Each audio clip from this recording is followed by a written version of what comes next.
Hola a todas y todos. Seguimos con el segundo video de la clase introductoria a la inferencia estadística. Hablemos ahora de las muestras aleatorias. Asumiendo que el sampling frame está bien construido, asumiendo eso, es una supuesto importante, pero si yo sé correctamente desde dónde quiero muestrear, una propiedad crucial para que mi muestra sea buena es la aleatorización, ¿ya? Que en inglés es el randomization. O sea, darle a la chance al azar escoger las unidades muestreales. Entonces, escoger la muestra aleatoriamente por el azar, asumiendo claramente que el sampling framing está bien construido, es el único método que nos garantiza estar insesgados. Formas de construir muestras aleatorias. Está la clásica muestra aleatoria simple, donde básicamente yo tengo el sampling frame. Por ejemplo, tengo todos los estudiantes de Bochef y quiero una muestra y saco un número aleatorio con distribución uniforme, o sea que todos son equiprobables para construir mi muestra. ¿Ya? Entonces voy sacando números equiprobablemente y sin repetición, por ejemplo, y entonces todos los elementos tienen probabilidad equivalente de ser incluidos en la muestra. ¿Ya? Entonces eso en el largo plazo, si uno repetiera esto muchas veces, esta metodología aseguraría que las muestras son representativas. ¿Qué pasa a veces? Que a veces tiene distribuciones muy skew. ¿Se acuerdan que hablamos del skewness? Donde hay ciertos grupos minoritarios, muy minoritarios, ya por ejemplo grupos raciales o grupos demográficos, que la muestra aleatoria siempre le cuesta cubrir. ¿Ya? Entonces uno también puede hacer una muestra estratificada, que lo que uno hace es la población, primero la divide en subgrupos, basado en alguna característica, por ejemplo países, ciudades o género o grupo etario. La idea es donde no tengan traslape estos grupos. Y cada grupo en estadística se le llama un strata. Y la idea es que uno tome una muestra aleatoria simple por cada strata proporcional al tamaño del strata. Entonces uno debería tener un censo o información sensual sobre cada strata. Y eso asegura entonces que cada strata está representado de forma representativa. Y eso tiene garantías de portarse mejor que una muestra aleatoria simple en el largo plazo o de plazo mediano, porque los grupos chicos tienen más chance de estar representados de manera representativa, aquí, proporcional. Entonces, esta es la idea. Acá tenemos una muestra con dos grupos. Tenemos una población con dos stratas. O sea, estos son los grupos azules y celeste de personas. Una muestra aleatoria simple, solamente a cada individuo le doy la misma probabilidad de ser parte de la muestra. Mientras que una muestra estratificada, yo primero defino mis strata, que son mis subgrupos, y después hago una muestra aleatoria simple por cada strata, proporcional al tamaño de cada strata. Entonces, por ejemplo, este strata tiene una proporción un tercio del total y este 2/3 del total. Entonces a este le doy 2, a este le doy 3. Serían 2 quintos y 3 quintos, ¿no es cierto? 2 quintos y 3 quintos. ¿Ya? Y esa sería la idea de una muestra estratificada con strata. ¿Ya? Y esas son dos formas que uno puede hacer para construir muestras que me dan garantías de que las muestras sean insesgadas, claramente asumiendo que todos los otros errores que hablamos de respuesta, de construcción de la encuesta, de diseñar el sampling framing, fueron hechas correctamente, ¿ya? Que es muy difícil de garantizar.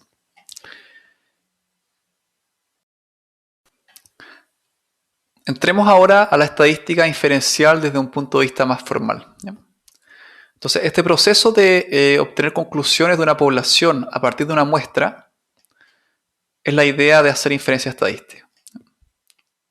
Desde un punto de vista general, la inferencia es muy amplia.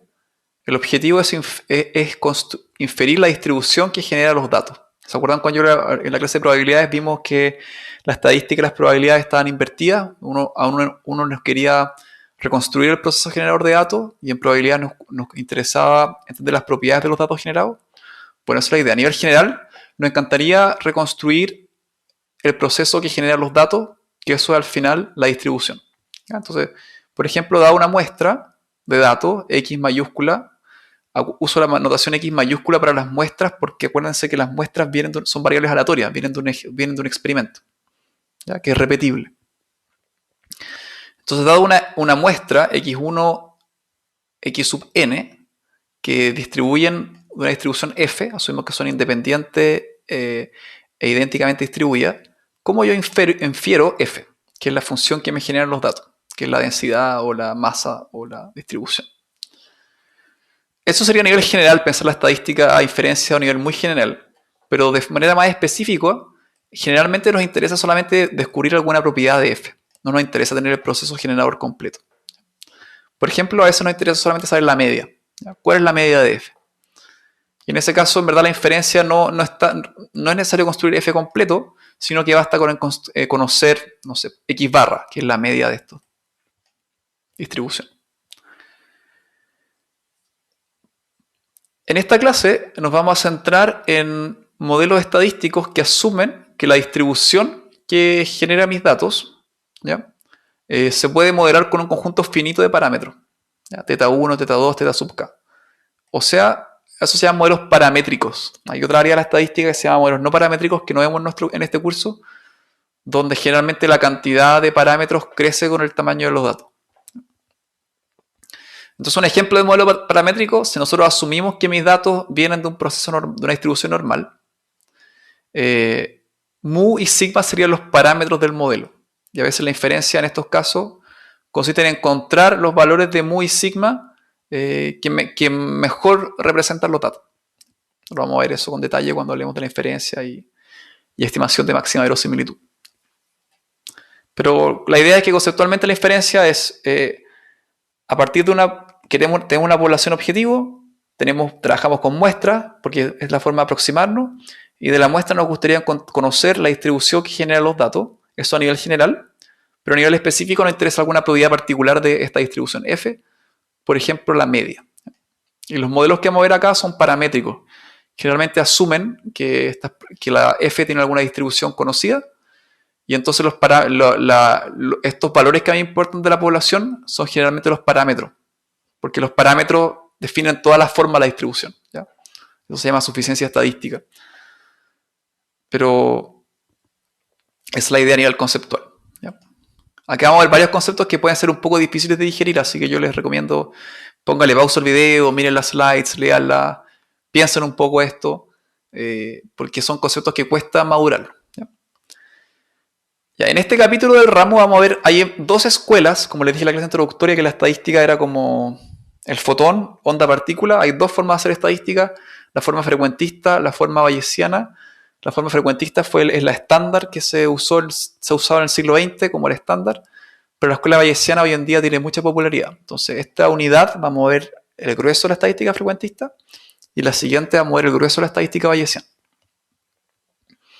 Entonces los métodos de inferencia que vamos a ver en esta clase son los frecuentistas y se basan, según este libro de Wasserman, All of Statistics, que lo tengo aquí, así que acá está el libro.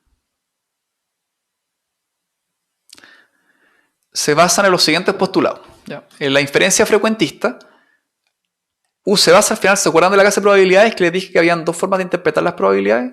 Una interpretación frecuentista y una interpretación subjetiva. Bueno, se basan en la interpretación frecuentista de la probabilidad. Entonces las probabilidades siempre corresponden a frecuencias límite. Entonces las probabilidades son medidas objetivas del mundo. Los parámetros, o sea, estas cosas que yo quiero estimar, mu, sigma, teta, son cantidades constantes desconocidas. Ya, esto es muy importante. Sé que ahora suena raro, pero hay que imaginárselo. En este supuesto de diferencia, nosotros asumimos que las cosas que yo quiero inferir son fijas y desconocidas. O sea, si yo quiero saber la altura promedio de los chilenos, mi parámetro de interés es mu, ¿ya? Que es la media de esa distribución, porque es el promedio. Yo asumo que ese mu existe, pero es desconocido. Como estos parámetros no fluctúan, son fijos y desconocidos, yo no puedo en la inferencia frecuentista hacer afirmaciones probabilísticas sobre los parámetros. Yo no puedo decir la probabilidad de que la altura media de los chilenos, según mis datos, es 0, valga, qué sé yo, 1,50 m es una probabilidad de 60, de 0,6. No puedo. Y eso nos va a limitar la forma en que nosotros trabajamos. La estadística bayesiana que vamos a ver después justo es lo contrario. Como asume que la probabilidad puede ser subjetiva, permite tratar a los parámetros también como variables aleatorias, y eso permite medir la incertidumbre de una forma mucho más clara. Aquí todos los procedimientos estadísticos se diseñan para portarse bien después de muchas repeticiones en la frecuencia límite.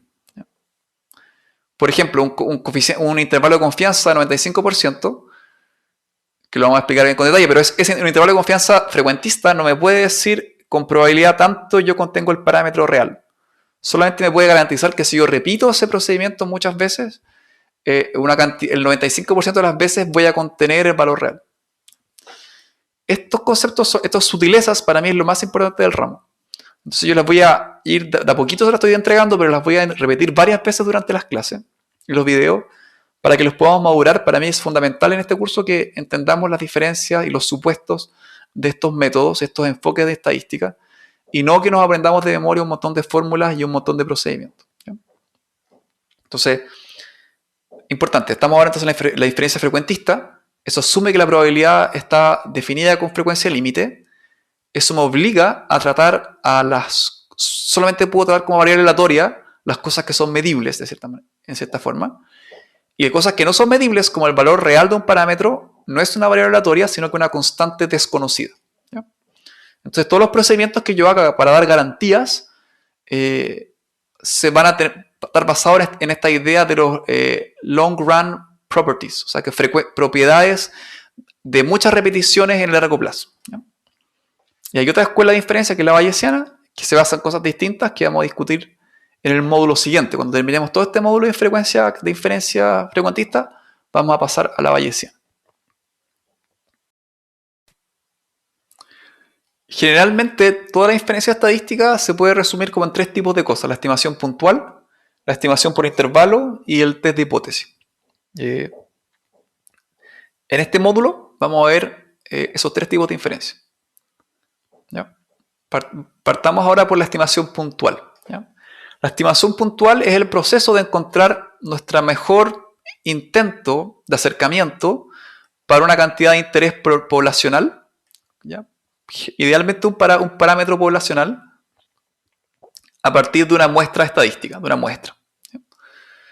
Desde un punto de vista general, esta cantidad podría ser varias cosas. Podría ser un parámetro de un modelo paramétrico, que es lo que más vamos a hacer acá. Podría ser una función de distribución acumulada, una función de densidad, una PDF. Podría ser una función de regresión, que eso lo vamos a ver más adelante. O podría ser una predicción para un valor futuro de alguna variable aleatoria. ¿Ya? Pero en esta clase nos vamos a centrar principalmente cuando esa cantidad de interés es un parámetro poblacional, θ. ¿Ya? O sea, cuando yo quiero saber la altura promedio de la gente en Chile, o la cantidad de horas promedio que usa que los estudiantes de Bochef usan sus celulares, esos parámetros poblacionales, esas cantidades poblacionales de interés, son nuestros parámetros θ, que son los parámetros poblacionales. Y en el mundo paramétrico vamos a asumir que θ son parámetros de alguna distribución conocida. ¿Ya? Asumo que hay una binomial y por ejemplo, si quiero ver si una moneda está cargada o descargada, o sea, qué tan cargada es una moneda, mi idea es que mi parámetro poblacional es P en una distribución binomial, y yo entonces mi dato sería, no sé, yo tiro mi moneda 10 veces y cuento la cantidad de caras que obtuve. ¿Ya? Y entonces la idea sería que a partir de esos datos calcular un estadístico, P gorro, que se trate de acercar lo más posible al P poblacional. ¿Ya? Entonces un estimador puntual de θ se le llama siempre θ gorro de la inferencia frecuentista, ¿ya? O θ gorro sub n, asumiendo que n es el tamaño de mi muestra. ¿Ya? Entonces, como somos estadísticos frecuentistas en esta clase, en este módulo, siempre tenemos que pensar que θ es una cantidad desconocida pero fija. ¿Ya? Pero por otro lado, θ gorro depende de los datos muestrales, entonces θ gorro sí es una variable aleatoria. ¿Ya? Entonces, θ no le puedo calcular ni esperanzas ni probabilidades porque una cantidad es fija, pero θ gorro sí, porque θ gorro se construye a partir del experimento de construir una muestra. El experimento de tirar la moneda, el experimento de medirle cuánto pesa la gente en Chile, el experimento de preguntarle a la gente algo en una encuesta. ¿Ya?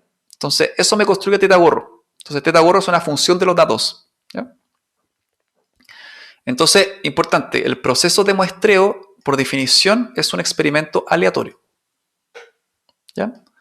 Entonces, ¿cuál es la definición formal de una estimación puntual? Sea x sub 1, x sub n, una muestra de puntos independientes idénticamente distribuidos de alguna distribución f, un estimador puntual, teta sub gorro, este parámetro teta, es una función de mis datos, g, ¿ya? Que calcula algo. ¿Ya? Por ejemplo, el promedio. ¿Ya? Vamos a ver ahora que, por ejemplo, si teta es mu, es la media de mi población, teta gorro podría ser, por ejemplo, el promedio de mi muestra. ¿Ya? Y vamos a ver si tal vez el promedio se acerca o no se acerca bien a teta, y ahí van a salir las propiedades que nosotros ya vimos. Pues sabemos que por la ley de los grandes números, el promedio sí se acerca a teta. ¿Ya? Entonces uno podría decir, si teta es la media, teta es mu, mu gorro si es el promedio, que vamos a ver ese tipo de estimador, sabemos que tiene ciertas propiedades que se acercan. ¿Ya? Y aquí se engancha toda la teoría de probabilidades con la teoría de inferencia, que nos da que la teoría más central del límite, la ley de los grandes números, nos dan ciertas garantías que ciertas formas de calcular teta sub gorro se van a acercar lo más posible al teta desconocido poblacional. Pero siempre en el mundo matemático estamos asumiendo que todo lo que les dije antes, de que cómo hice la encuesta o cómo construir la muestra, no tiene un sesgo. ¿Ya? Y eso es difícil de garantizar. Así que siempre miren con cuidado los resultados que reporta una encuesta o un estudio. ¿Ya? Eso es pensamiento estadístico. ¿Ya? Estar cuestionando las cosas. ¿Ya? Creerle a la matemática, pero saber que la estadística es más que la matemática. Es social. Porque la forma en que nosotros recolectamos nuestros datos es humano y está sujeto a errores, tanto metodológicos como en su diseño. Ya, un concepto importante es el sesgo. El sesgo, el bias de un estimador, ya como ya la definición formal de sesgo, ya no el sesgo conceptual de una muestra, sino el sesgo formal de un estimador. Va a ser el valor esperado de teta sub gorro. Acuérdense que teta sub gorro sí es una variable aleatoria, porque cada muestra, el proceso de muestrear es un experimento. Recolectar datos es un experimento. Entonces, el sesgo es la diferencia entre el valor esperado de mi estimador y la constante del valor poblacional desconocido. ¿Ya? La pregunta es, si yo no conozco teta, ¿cómo voy a calcular su sesgo? Bueno, todo lo tenemos que ver, vamos a ver como los estimadores a nivel teórico, las propiedades que tienen, y eso nosotros confiamos que funciona bien en la práctica. Entonces, un estimador insesgado, entonces su esperanza es igual a teta, o si su bias, que es la diferencia entre la esperanza y el teta poblacional, es igual a 0. ¿Ya? Esta es la idea de un estimador insesgado. Ya, aquí entramos en un concepto que va a ser clave para entender la inferencia frecuentista. ¿Ya? La sampling distribution, que es la distribución muestreal. Si nosotros sacamos muchas muestras, el valor de nuestro estadístico muestral, lo que estamos calculando de cada muestra, que va a ser una función, va a variar de una muestra a otra muestra. O sea, si yo quiero calcular la altura promedio de los chilenos, hago una muestra de 100 chilenos, los mido y tengo un valor de la altura. Hago otra muestra de 100 chilenos aleatoria, los mido todos y saco otro promedio y tengo otro promedio. Todos esos promedios varían. Y esa es la distribución real de mi estimador. Entonces, esa distribución de mi estimador es la distribución muestreal. Y cuando decimos que teta gorro es una variable aleatoria, su distribución es su distribución muestreal, la sampling distribution. Entonces, conceptualmente, una sampling distribution la entendemos como la distribución de teta gorro para todas las posibles muestras que yo podría obtener de un mismo tamaño. O sea, si yo fijo el tamaño de la muestra y veo teóricamente, me imagino todas las muestras que yo podría sacar, esa sería la sampling distribution teórica. Que muchas veces no la tengo, es un concepto imaginario, y eso es lo más complejo de la estadística frecuentista. Que casi todas las conclusiones que yo saco se basan en la distribución muestreal, pero en la práctica uno trabaja solo con una única muestra. Entonces, generalmente las propiedades que yo hay probabilísticas de la muestra se basan en teoría asintótica, en el teorema central del límite. Y eso hace que para mí siempre sea muy complicado de entender, así que tratemos de que, yo les pido que me aburren estos conceptos, lean las slides, escuchen el video, lo discutan con sus compañeros y compañeras, y también lo discutamos en las horas de consulta. ¿Ya? Pero la sampling distribution nos describe entonces la variabilidad del estimador puntual alrededor del parámetro poblacional real entre una muestra y otra. Y nosotros en un ejemplo más adelante lo vamos a simular. Si yo tuviese acceso a la población completa, uno podría hacer el ejercicio de calcular todas las muestras posibles y después para cada muestra calcular mi estimador teta-gorro y así construir un histograma de teta-gorro, de todos los valores que puede tomar. Esa es la sampling distribution. Pero en la práctica, cuando construir muestras es caro, hay que siempre recordar que la sampling distribution en la estadística frecuentivista es un concepto imaginario. ¿Ya? Porque en la práctica solo trabajamos no podemos obtener todas las muestras. De hecho, todo el aparataje de inferencia frecuentista está diseñado para que con una muestra uno se base en teoría asintótica, como el teorema central del límite, para aproximar la distribución muestreal, la sampling distribution, y en base a eso entender las propiedades de mi estimador.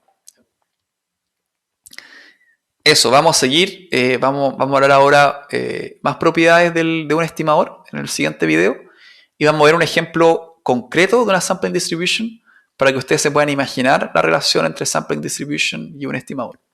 Eso, con eso terminamos el segundo video.